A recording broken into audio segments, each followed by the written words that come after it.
Nama saya Khadijah. Tapi biasanya orang panggil saya Dija je. Nama saya pula Raishan Zara Amani. Nama saya memang panjang sikit, tapi orang panggil saya Raisha je. Nama saya Ariana Khadijah. Ariana ni macam panjang je kan? Kita panggil Yana je lah. Dan saya pula Marisa Zulaika. Saya nak orang panggil saya Zulaika, tapi semua orang panggil saya Marisa. Marisa pun Marisa lah. Jom bersama kami, bersama-sama melihat proses pembuatan wow di Kuala Terengganu. Jom ikut kami. Hai, Assalamualaikum. Saya Marisa Zulaika binti Muhammad Zahadi, merupakan wartawan Isaac TV. Di sebalik indahnya wow yang menari di langit, tersimpan kisah warisan yang telah menyatukan generasi.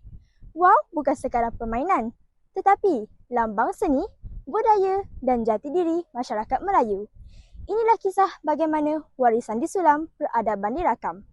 Jom sama-sama kita saksikan cara-cara pembuatan wow. Jom kawan-kawan. Bagaimana? Tengok cara pembuatan wow.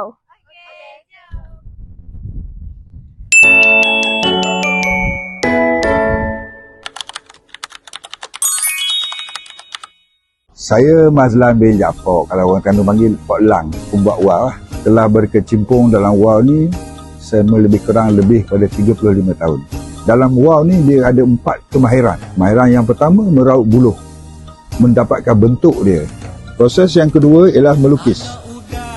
Setelah kita dapatkan bentuk dia, kita melukis, terus melukis. Lepas tu kita tekak atas ni, atas kertas ni lah. Kita akan potong. Kita akan potong satu persatu apa yang kita lukis.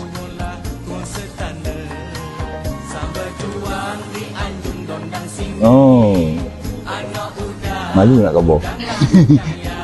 Pernah jadi juara lah peringkat kebangsaan tahun 94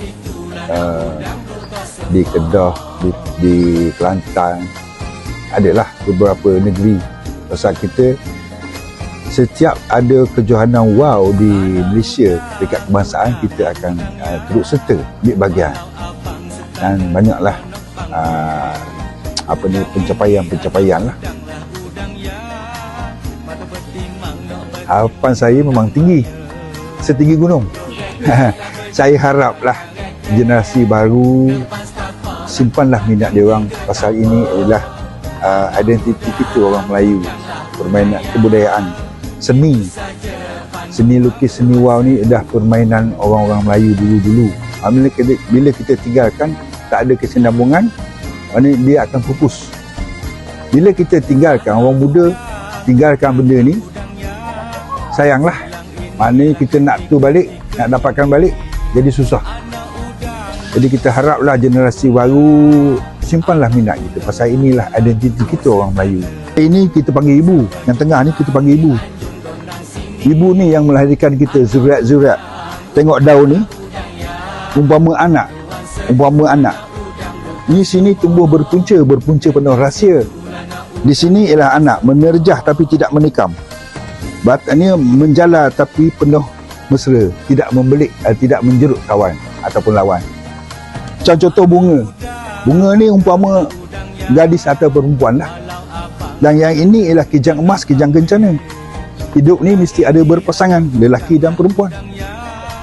Warisan tidak akan kekal sepenuhnya dipandang begitu saja. Warisan perlu dipelajari, dipelihara dan diwariskan kepada generasi.